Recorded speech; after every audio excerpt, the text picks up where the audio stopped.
அனைவருக்கும் வணக்கம்.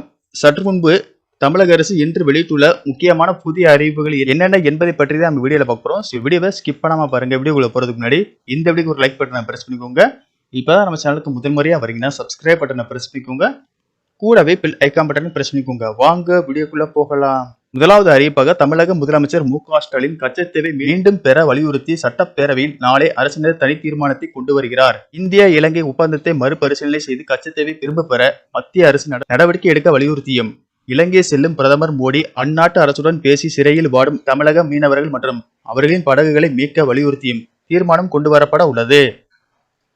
அடுத்த அறிவிப்பாக கருணை அடிப்படையில் பெண் வாரிசுகளுக்கு மட்டுமே அங்கன்வாடி பணியாளராக வேலை வழங்கப்படும் என்ற அரசாணை இன்னும் அமலில் உள்ளதாக தமிழக அரசு உயர்நீதிமன்றத்தில் தகவல் தெரிவித்துள்ளது.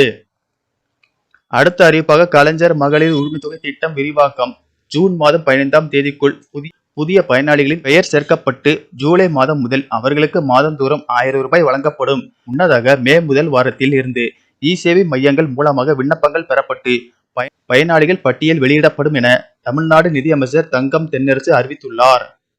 அடுத்த அறிவிப்பாக தென்காசி மாவட்டம் காசி விஸ்வநாத சுவாமி கோவில் குடமுழுக்கு விழா ஏப்ரல் 7ஆம் தேதியும் பங்குனி உத்திர திருவிழா ஏப்ரல் 11ஆம் தேதியும் நடைபெற உள்ளதை முன்னிட்டு ஏப்ரல் 7, 11 ஆகிய 2 நாட்கள் தென்காசி மாவட்டத்தில் உள்ள அனைத்து பள்ளி கல்லூரிகளில் நடைபெற்று வரும் பொது தேர்வுகள் மற்றும் முக்கிய தேர்வுகளுக்கு இடையூறு ஏற்படாத வகையில் அனைத்து மாநில அரசு அலுவலகங்களுக்கும் நிறுவனங்களுக்கும் உள்ளூர் விடுமுறை நாட்களாக அறிவித்து ஆணையிடப்படுகிறது என மாவட்ட கலெக்டர் உத்தரவிட்டுள்ளார்.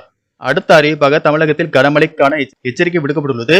அதன்படி குமரி கடல் மற்றும் அதனை ஒட்டிய பகுதிகளின் மேல் ஒரு வளிமண்டல கீழடுக்கு சுழற்சி நிலவுகிறது. இதன் காரணமாக இன்று தமிழகத்தில் ஒரு சில இடங்களிலும் புதுவை மற்றும் காரைக்கால் பகுதிகளிலும் இடி மின்னல் மற்றும் பலத்த காற்றுடன் கூடிய லேசானது முதல் மிதமான மழை பெய்யக்கூடும் என்றும் நீலகிரி, கோயம்புத்தூர், திருப்பூர், ஈரோடு, தேனி, திண்டுக்கல், மதுரை, விருதுநகர், சிவகங்கை, தென்காசி, திருநெல்வேலி, கன்னியாகுமரி மாவட்டங்களில் ஓரிரு இடங்களில் கனமழை பெய்ய வாய்ப்புள்ளது என சென்னை வானிலை ஆய்வு மையம் தெரிவித்துள்ளது. நன்றி, வணக்கம்.